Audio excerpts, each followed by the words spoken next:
Reality just took a sharp turn towards something we haven't seen in a very long time. The White House confirmed it is actively discussing options to acquire Greenland, and for the first time, it openly refused to rule out the use of U.S. military force. That statement alone changes the temperature of global politics. Welcome to Why It's Trending Daily. I'm Hank. This is where I break down the stories everyone's suddenly Googling, and I explain to you what really matters. So the center of this story is President Trump in Greenland, an autonomous territory governed by Denmark, a NATO ally.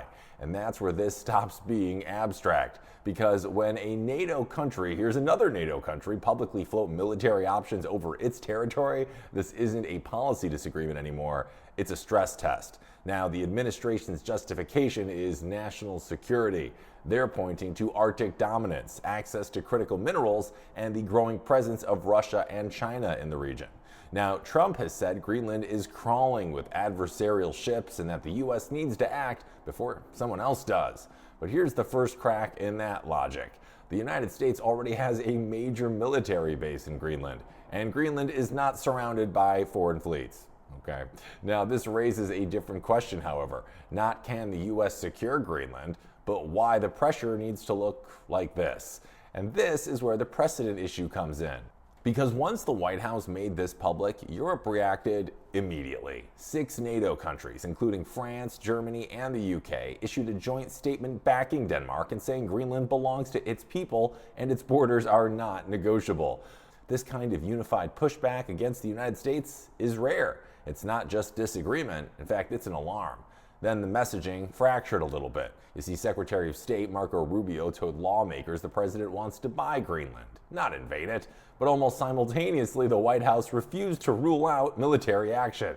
Those two messages do not coexist comfortably.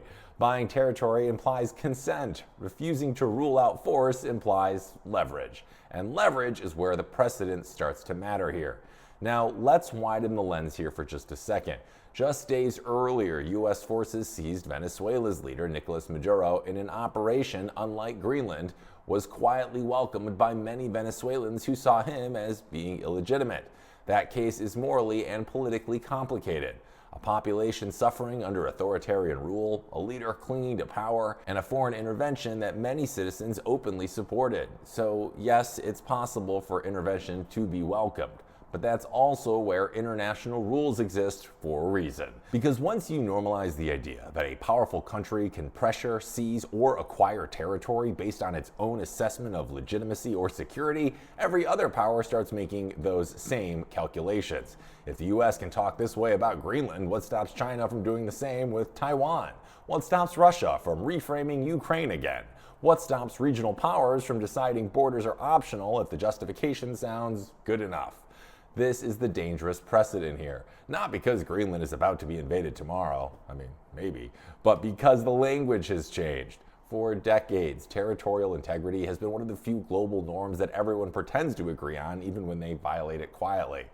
This, however, is different. It is loud, it's very public, and when allies start issuing joint statements reminding you that borders are inviolable, well, it means the trust layer is getting pretty thin. Now, here's the nuance that really matters. The U.S. isn't wrong to care about the Arctic. It isn't wrong to worry about China and Russia expanding their influence. It isn't wrong to want access to critical minerals. Those concerns are all very real. What's new is the willingness to reframe territorial acquisition, even hypothetically, as a tool again. Because once that door opens, you don't get to control who walks through it next. This is how norms erode entirely. Not with tanks rolling in, but with statements that make everyone quietly reassess their assumptions. And that's why this matters to you.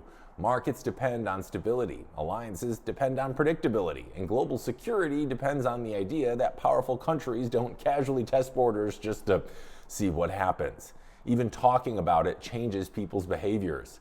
Countries hedge, defense spending rises, diplomacy hardens, and then suddenly the world feels a little less anchored than it did just a week ago. This isn't about Greenland. It's about whether territorial pressure is officially back on the table in global politics and whether the country that benefited most from the old rules is willing to bend them first. And yes, sometimes intervention is welcomed, but precedent doesn't care about intentions. It only cares about what comes next. Just another day in the world that's starting to feel a little less settled than it used to.